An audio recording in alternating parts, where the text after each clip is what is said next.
Morning student, जैसा कि आज मैं आप लोगों को समाकलन की कुछ मोस्ट इम्पॉर्टेंट चीज़ें बताने जा रहा हूँ। और आज का टॉपिक सभी बच्चों के लिए बहुत ही अच्छा टॉपिक है, जिसमें मैं पार्शियल फ्रैक्शन से कैसे इंटीग्रेशन सॉल्व करना, आंशिक भिन्नों द्वारा कैसे समाकलन करना, आंशिक भिन्नों के साथ साथ आप लोगों को प्रोडक्ट रूल का इंटीग्रेशन भी आज समझाना है, जो आइलेट रूल पर आधारित है। और ये दोनों ही मेथड आप लोगों के लिए बहुत ही महत्वपूर्ण है। तो हमारी 12वीं क्लास के बच्चे बहुत अच्छे से इस वीडियो को देखें, उसके बाद क्वेश्चन सॉल्व करें। और ये एक्सरसाइज 7.4 के बाद जो है 7.5 और 7.6 उन दोनों एक्सरसाइज के लिए बहुत ही महत्वपूर्ण वीडियो है। तो पहले बच्चों आपको बताते हैं आंशिक भिन्नों द्वारा समाकलन कैसे ज्ञात करना।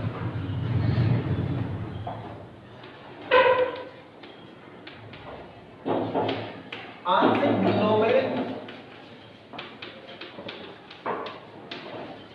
समाकलन को हल करना।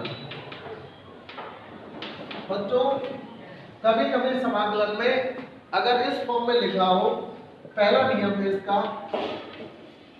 x upon x plus a x plus b।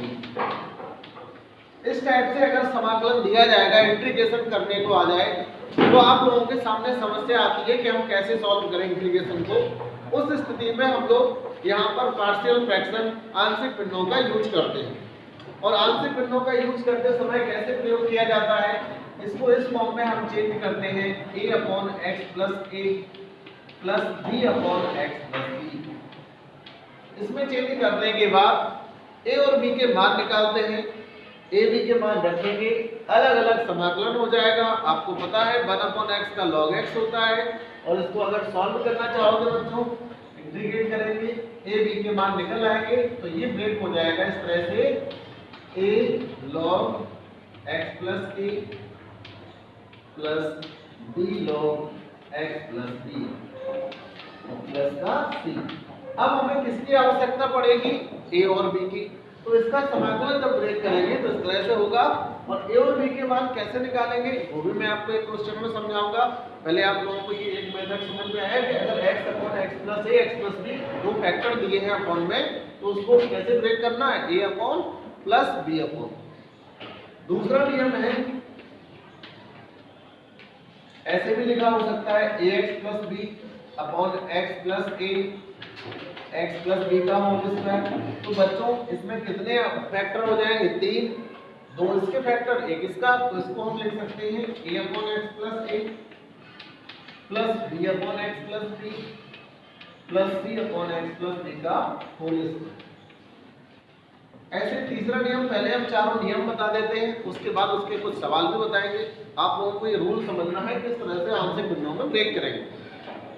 तीसरा नियम बच्चों होता है, अगर मान लो ax plus b upon x square plus a x square plus b, इस तरह से भी अगर समाकलन दिया जाता है और ये आपका क्वाड्रेटिक द्विघात समीकरण की तरह बनेगा। अभी आप लोग देख रहे थे एक घात समीकरण की तरह फैक्टर थे, अब द्विघात में है। तो इसको हम ब्रेक करने के लिए जितने भी घात है उतने constant ax plus b upon x square plus a plus cx plus d upon x square plus b। इस तरह से हम लोग आंशिक भिन्नों में ब्रेक करते हैं। चौथा और मोस्ट इंपॉर्टेंट नियम है, इसमें क्या होता है, इस नियम की कुछ लैंग्वेज है, उसको समझ लीजिएगा। यदि अंश की घात, जो अंश की घात होती है बच्चों, ये नियम होता है समाकलन में कि अंश की घात power of numerator greater than और इक्वल टू हर की घात, यानी पावर ऑफ डिनोमिनेटर। अगर अंश की घात हर की घात से बराबर या बड़ी है तो हम लोगों को भाग द्वारा इसको हल करना पड़ता है। इसके द्वारा बेटा डिवाइड के द्वारा। तो ये 4 नियम हैं आंशिक भिन्नों के। आप उन चारों नियम का स्क्रीनशॉट लेकर इसको नोट कर लीजिएगा। अभी मैं एक्सरसाइज के सवाल बताऊंगा तो आपको ये चारों नियम समझ में आ जाएंगे। और इसी के साथ साथ मैं आपको एक और रूल बताने जा रहा हूँ, जो प्रोडक्ट रूल है, उसको भी आप इसी वीडियो में समझ लीजिएगा। फिर मैं एक्सरसाइज के सवाल बताऊंगा तो और अच्छे से समझ में आ जाएगा, ठीक है। तो इसका स्क्रीनशॉट ले लो। अब मैं आप लोगों को एक रूल बताने जा रहा हूँ, जिसमें समाकलन के दो फंक्शन होंगे। समाकलन में आपको किस तरह से फॉर्मूला यूज करना है, वो रूल क्या है। एक मैं इंग्लिश वर्ड लिख रहा हूँ बच्चों, आईलेट। आप लोग भी समझ लो। कुछ बच्चे सोच रहे होंगे कि आईलेट का मतलब क्या होता है, मैं देर से हूँ, ये बात दिमाग में आ रही होगी। बट आईलेट से ही ये डिपेंड करता है कि समाकलन कैसे सॉल्व करें। यहाँ आई का मतलब है इनवर्स। आई का मतलब बेटा क्या है, इनवर्स। एल का मतलब लॉग फंक्शन से है। ए का मतलब अलजेब्रा, इसको बीजगणित कहते हैं। टी का मतलब बच्चों ट्रिग्नोमेट्री, और ई का मतलब एक्सपोनेंशियल फंक्शन, एक्सपोनेंशियल। ये जो इंग्लिश में लिखा है आईलेट, इसका बहुत ही इंपॉर्टेंस होता है एक्सरसाइज में। इनवर्स का मतलब होता है बच्चों, आप लोगों ने सुना होगा साइन इनवर्स, कॉस इनवर्स, है ना। जो इनवर्स फंक्शन है, sine, cos inverse, tan inverse, ये मत कहना कि x की पावर -1, ये इनवर्स फंक्शन नहीं माना जाता है। इनवर्स ट्रिग्नोमेट्री वाले फंक्शन को हम लोग इनवर्स से काउंट करते हैं। लॉग वाले तो आपको पता ही है, लॉगरिथम वाले जिसमें लॉग लगा रहता है। अलजेब्रा वाले बेटा x y z, x² y², जो भी x y z होते हैं वो बीजगणित के अंदर आ जाते हैं।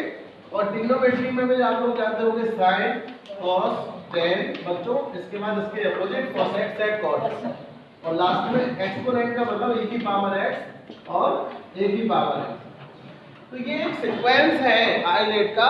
इस सीक्वेंस के तहत हम लोग सवाल सॉल्व करते हैं, और ये कब यूज होता है वो मैं आपको बताने जा रहा हूँ।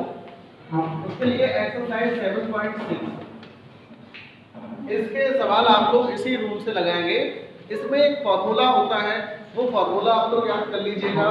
क्या होता है बेटा, f1x इंटू f2x dx।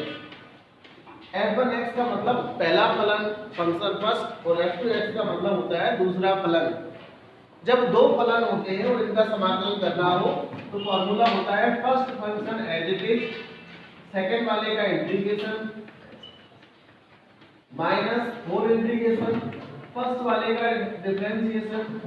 तो यहाँ पर डिफरेंशिएशन है तो dy dx करेंगे, और सेकेंड वाले का इंटीग्रेशन और 4 इंटीग्रेशन।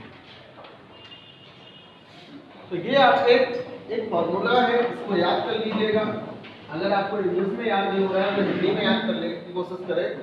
पहले दो फंक्शन है, पहला फलन जैसे कि वैसा एज इट इज कर देंगे, दूसरे वाले का समाकलन करना है, माइनस पूरे वाले का इंटीग्रेशन समाकलन करना है, पहले वाले फंक्शन का डिफरेंशिएशन और दूसरे वाले फंक्शन का इंटीग्रेशन। तो ये आपका एक फॉर्मूला है। इसका यूज कैसे होता है, जैसे एक सवाल मैंने ले लिया, कोई भी एग्जांपल ले लिया बच्चों, नॉर्मल क्वेश्चन लिया है x sin x, क्या लिखा है। अब x sin x में आपके पास दो फलन है, एक x है और दूसरा sin x। x की कैटेगरी मैंने बताई कि बेटा किस टाइप का फलन है, अलजेब्रिक यानी बीजगणित का सवाल है, और जो sin थीटा लिखा है वो किसका सवाल है, त्रिकोणमिति का। तो आपको ये क्लियर हो गया होगा, पहले किसका नंबर आता है, बीजगणित का, और बाद में किसका आता है, त्रिकोणमिति का। तो आप लोग इसको कह सकते हो कि ये फर्स्ट फंक्शन और ये सेकंड है।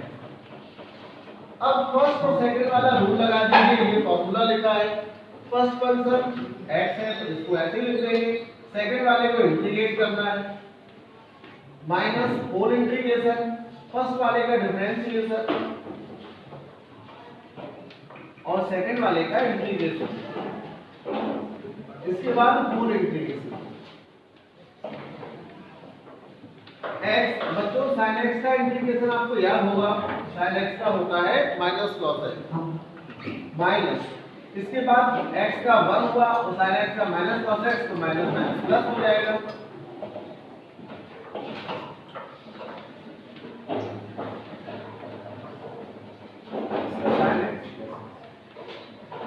इस तरह से ये बेसिक कॉन्सेप्ट है, और इसका बेसिक कॉन्सेप्ट है प्रोडक्ट ऑफ टू फंक्शन हो अगर इंटीग्रेशन में, तो हम लोग ये फॉर्मूला याद करेंगे और आईलेट रूल से आप इसको सॉल्व करेंगे। तो आप सभी लोग 7.5 और 7.6 सॉल्व करें। जो सवाल ना समझ में आए मुझे बताएं। आज के लिए बस इतना ही, धन्यवाद।